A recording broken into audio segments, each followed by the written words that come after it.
pensiunan tinggi 220. Kota tanpa kumuh aina benten untuk kelurahan Bungursari yang wilayahnya painten di RW 9 ya Pak ya. Nantinya ya di sana akan dibuat mungkin tempat-tempat untuk pemasaran, kios-kios seperti itu. Ya otomatis akan meningkatkan ekonomi, ya akan meningkatkan ekonomi yang ada di Kelurahan Bungursari. Nah itu sistemnya nanti terserah, manggalah silahkan ke bapak-bapak yang ada pada kesempatan ini untuk bisa saling memahami dan untuk bisa memajukan khususnya Kelurahan Bungursari. Nah itu mungkin sambutan dari kami.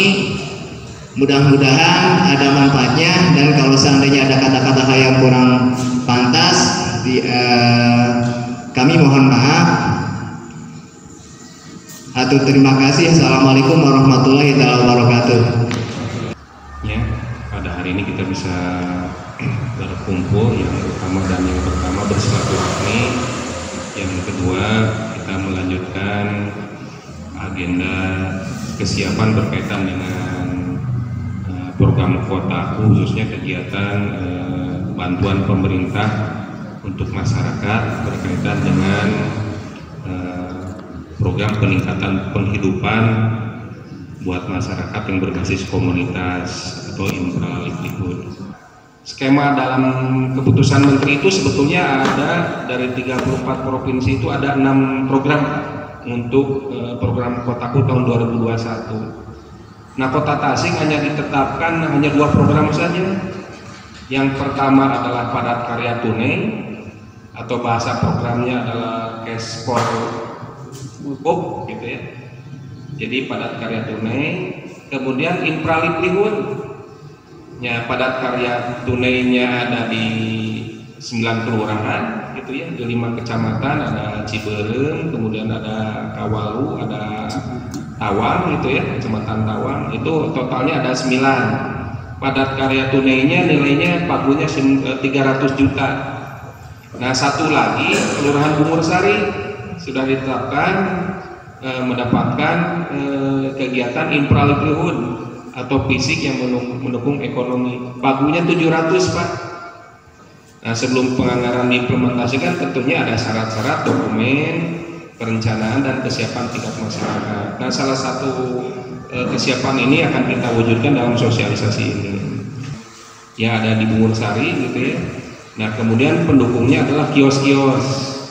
Nah kemudian berkaitan dengan desain ada usulan juga bahwa ingin ada semacam panggung mini ya, panggung outdoor, tempat seni lah gitu ya, seni lokal, seni yang memang memberikan tambahan gitu ya untuk bisa penyelenggaraan fisik pun harus tetap mematuhi kekayaan dari penyampaian ini, kita bisa diskusi gitu ya, tanya jawab. Demikian, terima kasih. Wassalamualaikum warahmatullahi wabarakatuh.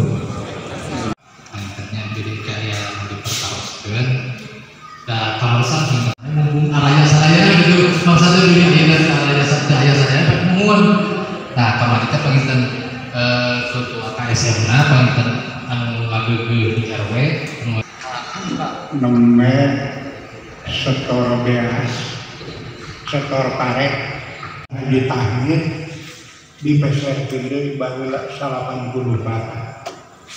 Bagian kelurahan saking penasaran singkuli bari naruskeun memenuhi tahap pencairan untuk pemanfaatan PIPP.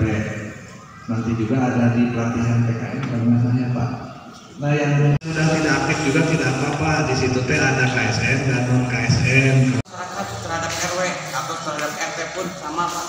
Yang itu yang katakan kan udah di interview, udah di apapun itu Pak. Dan di kami ningali kita perkawis transportasi armada maupun menuju ngalang Pak. Sarang menuju sepi dirinya adalah Hari ini merupakan kegiatan tindak lanjut ya dari agenda sebelumnya berkaitan dengan sosialisasi lanjutan persiapan pembangunan galeri, kios dengan rest area di Kelurahan Bungursari melalui program Kotaku untuk kegiatan infra livelihood. Sehubungan telah ditetapkan oleh Menteri PUPR untuk daftar lokasi beserta besaran bantuan pemerintah untuk masyarakat. Kota Tasik tahun ini mendapatkan 9 kelurahan untuk lokasi padat karya tunai dan 1 kelurahan untuk BPM PPMK atau infra livelihood. Tentunya setelah ditetapkan perlu ada persiapan-persiapan yang berkaitan dari perencanaan. Salah satu di antaranya adalah berkaitan dengan sosialisasi lanjutan, pembentukan KSM, pembuatan rencana kerja, begitu ya, kemudian pembuatan rencana usaha serta pengelolaan. Dan ini sudah termaktub di buku manual programnya BPM PPMK. Ada tahapan-tahapan yang harus dilalui sebelum pelaksanaan. Nah, dalam periode 1-2 minggu ini bahwa kegiatan perencanaan tersebut harus sudah diselenggarakan. Ya. Barangkali demikian. Ya, kalau untuk wilayah Tasikmalaya itu mana saja Pak yang mendapatkan itu Pak? Untuk Tasikmalaya itu ada di 5 kelurahan ya untuk padat karya tunai. Salah satu di antaranya ada di Kecamatan Kawalu, ada Kecamatan Ciberem, kemudian ada Kecamatan Indihiang, Kecamatan Tawang, satu lagi ada 5 kecamatan ya, ada 9 kelurahan. Nah, satu untuk infra livelihood ini di Kecamatan Bungursari ya. Pak, untuk nominal uangnya Pak?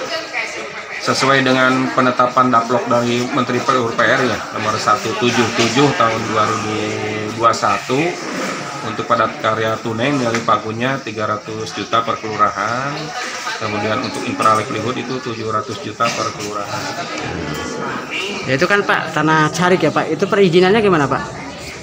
Nah itu kan hari ini bahwa kesepakatan sudah dilakukan oleh seluruh warga masyarakat Bungursari begitu ya, dari pihak kelurahan, kemudian dari tokoh masyarakat yang memang tokoh masyarakat salah satu diantaranya adalah dari mantan kepala desa begitu ya.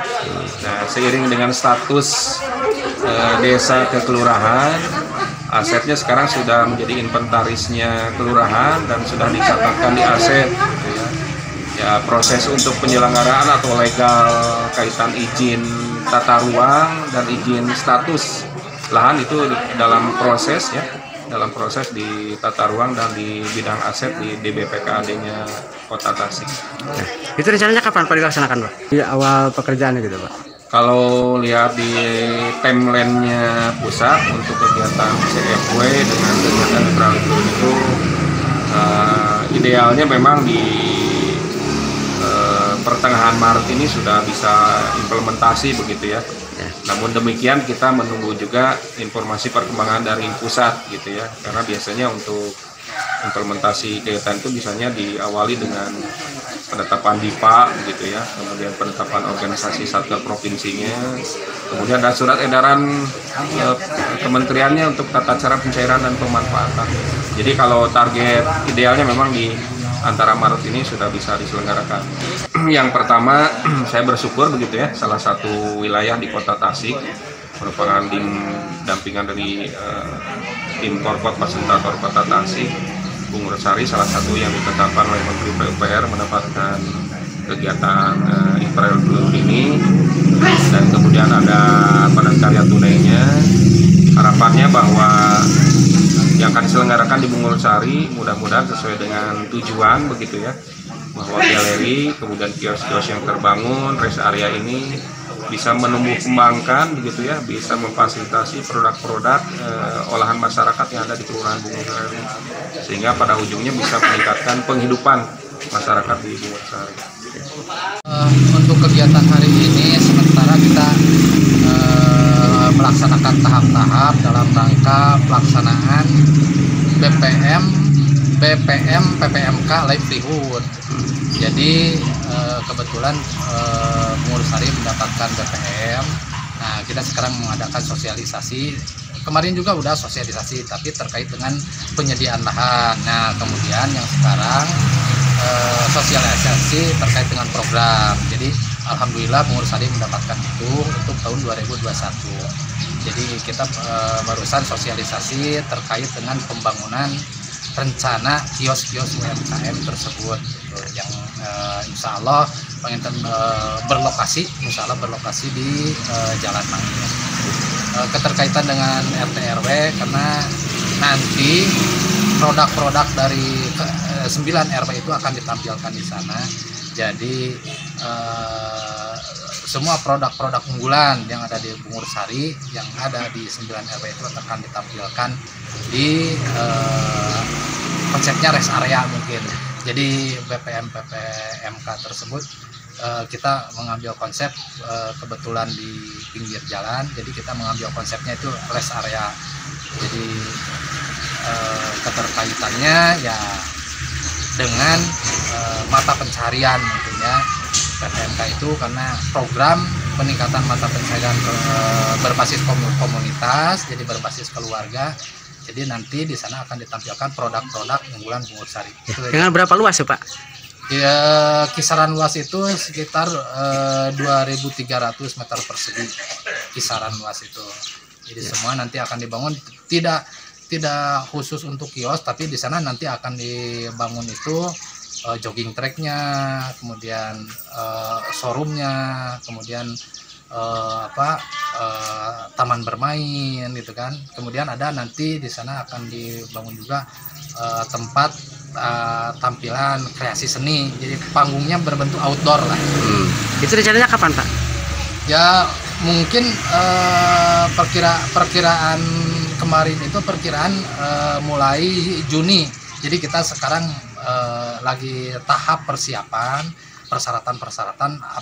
barusan itu, seperti acara ini kan salah satu persyaratan untuk program tersebut menyediakan lahan. Alhamdulillah sudah komunikasi sama Aset, kemudian ke kota juga sudah. Jadi sudah deal itu. Kemudian dari tata ruang tadi juga sudah disebutkan. Jadi tata ruang dia itu bisa dibangun untuk kawasan itu.